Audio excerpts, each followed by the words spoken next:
What's up, Baku gamers? The juicy deets of the Aquos bundle set have finally been announced, or well, leaked. Or kctoby, shoutouts to you. Thank you for making content, so I essentially have free content. I don't have to think this week, thanks to kctoby and finally leaking the Aquos bundle set, whatever it's called. If it's a set, I don't know. But nevertheless, he also has access to the Haos one.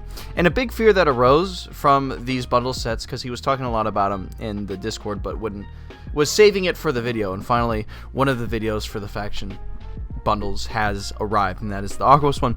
But one of the main concerns was whether or not that they are going to be set locked. So it was shown with the Aquos bundle. He showed off one extra card from each one. So he showed that Sneak Attack came with the Aquos one, which same as Blinding, which are both from BR, and Leah AOH and Drumwave AOH, which we know those since Toy Fair because they are the front cards. Blinding Ink and Leah and Drumwave are both the front cards, so we knew about those. But the thing about Sneak Attack and the thing about Leah is they are both in the same set respective to each cover card on the faction box. So that scared us a little bit. We were like, this might be set locked. I feel like Spin Master might be goofy enough to do something like that. And that would be all it would be, is just because it's cute. And it's like, oh, you know, these are all from the same set. That's hilarious, you know? That would be the only reason. Make no mistake. That would be the only reason. It's not practical. But, so that was the big concern. So now that the Aquos faction bundle is fully leaked, its juicy little innards are for full display to everyone here, we'll finally be able to debunk that theory or prove it. So thank you, kctoby, for not making me have to work too hard today. I appreciate you. With that being said, let's kind of skip ahead here to where he starts going over the cards. We have what comes with a faction bundle. Let's go over that. So it comes with the little deck box that was known since Toy Fair, and it has the little rule book, and it looks like we have more fusion rules, but I think we've had that before.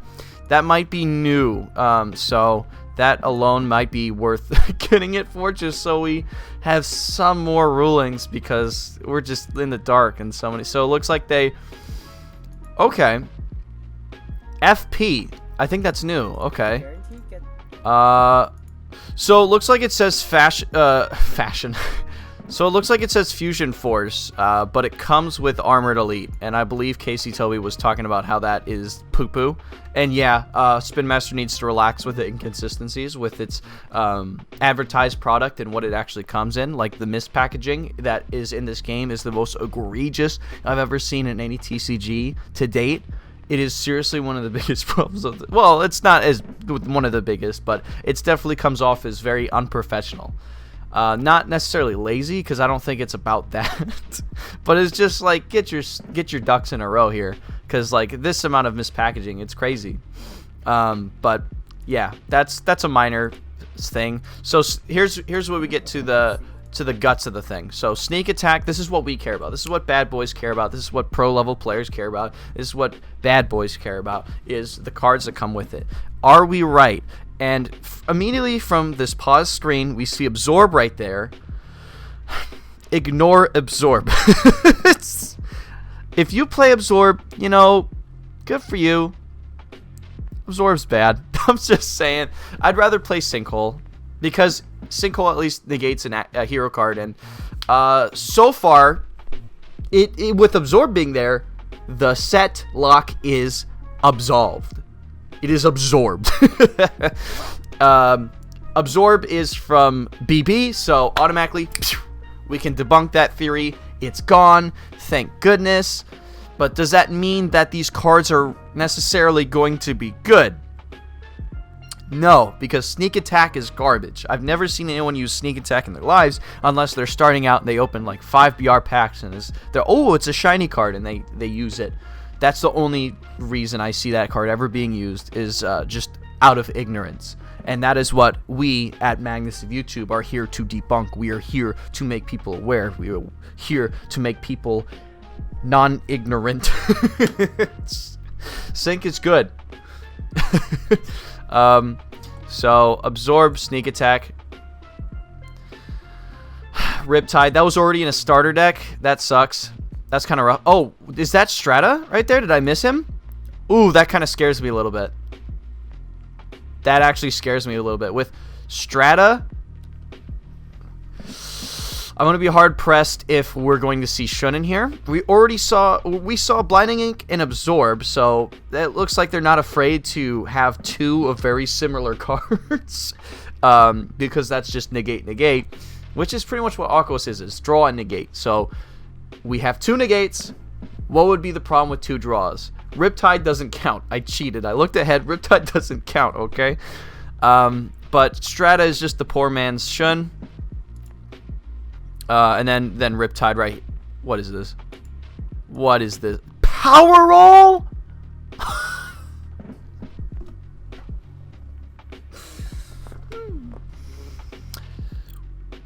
So I'm going to completely ignore the fact that this isn't Ninja Gear that I'm staring at right now, and it is instead a 3-cost Retract card that I have hardly seen until now.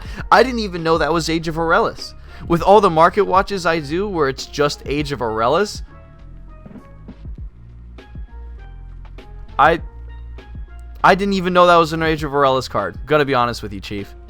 But wow, that's not a Ninja Gear. That is definitely not a Ninja Gear I'm looking at. Wait, something else I'm noticing. Are these all SRs? No, that's an AR. That's an AR. And then that's a B. I'm stupid. Ignore me. Power Roll. Power Roll. Okay, another thing I want to point out while we're here, and I don't want to talk about Power Roll any more than I have to, is these reprints do not automatically make the initial prints less valuable, because a lot of people were wondering if, and it is not confirmed that we have a Pyrus faction bundle yet, which is strange to me, because it's not been shown, and if these things were set lock, it was pretty much going to be set in stone that we weren't getting one, because there's only been 4 sets that have released of yet, and Pyrus and Aurelus have not been shown yet, and the cover card for Aquos was Blinding Ink, cover card for Haos was Drumwave, the cover card for Ventus was Nature's Power, and the cover card for Darkus was Maximus Nilius Milly-Nilly, which they all come from different sets, so that was the running theory, and if that was the case, there would not be enough sets to go around for Aurelus and Pyrus. Now, that being said, you notice how it says Baku Flip and Baku Hero and Baku Action.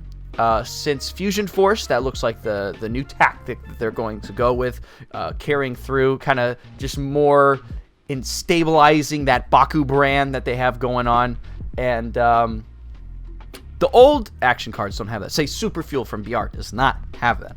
Shun does not say Baku Hero, etc., etc. So there is that distinction between reprints, at least from set 4 and previous, from these cards that are being shown off as reprints. So will they go down if cards that are desirables become more available due to these faction boxes?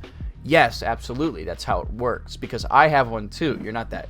But it's not going to go down as harshly because there is that difference of Baku. And so you can tell, right? Like, I mean, before, because like the bottom right, like it's pretty much the same as the one you would get from the set. So there's that. Minor little tangent, but it is something worth noticing because we are the Market Watch channel as well. That is the thing we have.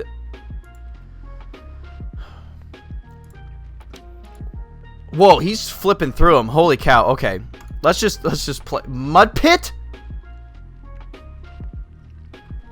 So, and then Bubble Net. I think I passed through Bubble Net. So not only do we have the flip version of Ninja Gear, we have the Baku Action version of Ninja Gear, and then if that wasn't bad enough, because just give us a Ninja Gear, because it is those cards, but free. It is those cards, but free. Yeah, you get plus 300, but that's below curve for a 2 cost, and then like it's. And then it retracts at the end of turn, which is nice, so you don't need a reroll to send it back out, and you don't auto-lose. But at the same time, just give us Ninja Gear. You already got AEs in here. Like, that's the card that's the gas, you know? And as I said, to be fair, like, I cannot think of 10 cards in any faction that would go in a box. That's why my list was fairly short when I went over them in my videos. But Mud Pit, bro. Mud Pit. Now we got budget Clone Army. We got budget Clarmy here, alright? It's budget, but the cost, that 4 cost, is definitely not budget. Holy cow, you gotta save for this piece of trash. And it has flow. You need flow to activate the Frost Strike. Bro, this card is garbage. Why is Mud Pit in here? Where's Deep Dive? Where's Dark Waters? Am I being impatient? What is this, bro? What is this? What is happening? Mud Pit is garbage, dude. Wow, yeah, skip right over. Nerdy Friends fans rejoice. Nerdy Friends fans rejoice. Lost at Sea. You stop 100% of things 50% of the time. The best flip in the game. Wow. Who said Aquos doesn't have good flips? I'll find them and thank God. Thank God. Actually, it's something worth it. Oh my God. Okay. Thank God we have Sinkhole.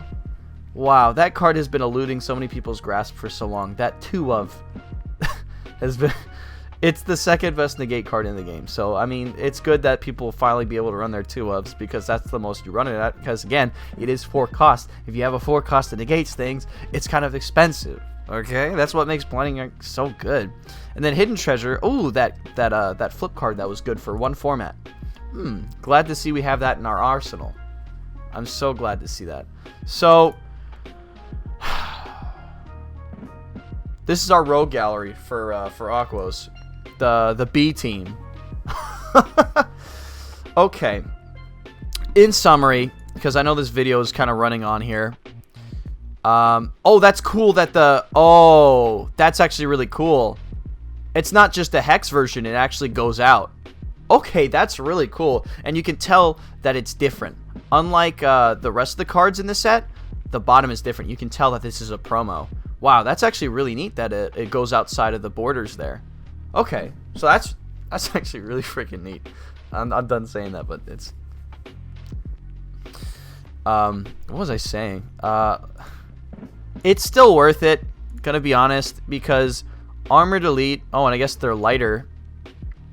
Okay, that's cool that he's got comparisons. That was really smart to do that. But in summary, it is worth the money because they're $15, and it comes with 4 packs, which would run you about 16. So automatically, it is worth it because Armored Elite, even if it's not Fusion Force, Armored Elite is very hard to find. So if you find these in your local Target, which is where they will be, unless Target went, but it's not confirmed that that is the case. So these will be in your Target. These are not exclusive to the LGSs like the blind boxes are, but the blind boxes are our last bastion of hope when it comes to this game. For a lot of people to get their hands on competitive cards and staples, it would be very advantageous for them that the blind boxes do not suck. Because this Aquos bundle has had a very poor showing. These promos are not worth it in the least. It is worth it just because you're getting $1 off of the packs, and then you get the Blinding Ink and Sinkhole, but that's it. The Blinding Inks and Sinkholes make it worth it on its own. But Sneak Attack, Absorb, Riptide, Power Roll... I feel like they just woke up someone in Spin Master from a drunken stupor by throwing a lot of BRs and bulk commons in his face and said, make a list of 10. And he's like, okay, all right, here we go. And he's like reaching around, eyes closed for his pen. He's just trying to get everything together, not with the faction bundle, but with his life in general. So hats off to that dude. His 5 o'clock shadow, his sunken, hollowed out eyes. Like, shout out. Thanks for actually putting your input in. I appreciate you doing the hardest work that anyone at Spin Master has done in years. Bro, I'm a Bakugan master. I gotta shut up. Bro, I say it out of love. You know it. You know it. I love this game, and it's just When I see power roll in a set that's meant to put more competitive cards out there, it makes me want to jump out a 2-story window. Not enough to where it will kill me, but enough to where I will be bedridden for 6 months and I won't have to deal with this anymore. That being said, can't wait for the Haos one. It already has a great start with Drumwave. But actually, the Leah, to its credit, the Leah Age of Aurelus reprint is very good. I actually wanted to run Heroes for the longest time, but because Leah has been $55 consistently, that's a no-go. So, this video is getting too long. I love you guys. Stay safe. Blah, blah, blah. You matter. Take care and have a fantastic evening.